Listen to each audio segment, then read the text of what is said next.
আমি প্রশ্ন করি, সমাজতন্ত্র কোন কালে বাংলাদেশের মুসলমানদের একটা আদর্শ ছিল? জীবনেও তো আমরা পাইনি।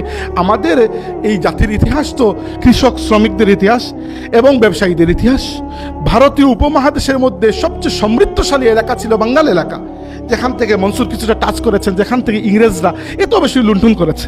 তো সমাজতান্ত্রিক রাষ্ট্র তো এরকম হয় না। আমরা অনেকটা পুঁজিবাদী রাষ্ট্র ছিলাম বলা যায়, বা পুঁজিবাদী এলাকা ছিল, সেখানে সমাজতন্ত্রকে আমাদের উপর চাপিয়ে দেওয়া হয়েছে।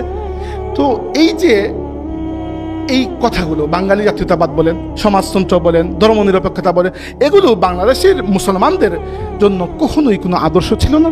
কিন্তু আমাদের ৭২ সংবিধানে এগুলো ঢুকানো হয়েছে।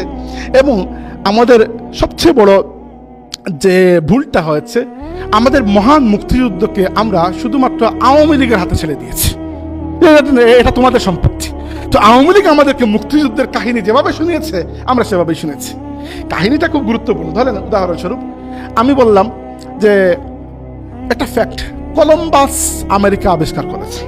ক্রিস্টোফার কলম্বাস, আপনারা চিনেন, আমেরিকা আবিষ্কার করেছেন। এইটা একটা ফ্যাক্ট, এটা একটা সত্য কথা, কোনো ভুল নেই।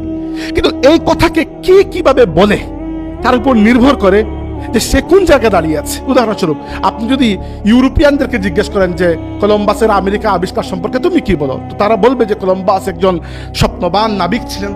তিনি অনেক প্রতিকূলতা পার হয়ে আমেরিকার মতো একটা আটলান্টিক মহাসাগরের ওই পারে একটা দেশ আমাদের জন্য নতুন একটা পৃথিবী আবিষ্কার করেছেন। আবার কলম্বাস যাদেরকে হত্যা করে আমেরিকাকে দখল করেছেন, রেড ইন্ডিয়ান, এদেরকে যদি জিজ্ঞেস করেন ভাই কলম্বাস কি ছিল, তারা বলবে এটা ডাকাত ছিল। কাহিনী সেম, কিন্তু গল্পের ধরনটা দুইটা।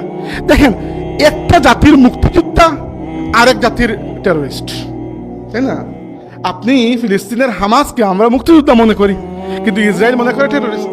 তো পৃথিবীটা, এই গল্পগুলো, পৃথিবীতে ফ্যাক্ট থেকেও জরুরি হচ্ছে সেই ফ্যাক্টকে কে বয়ান করছে এবং কোন জায়গা থেকে বয়ান করছে।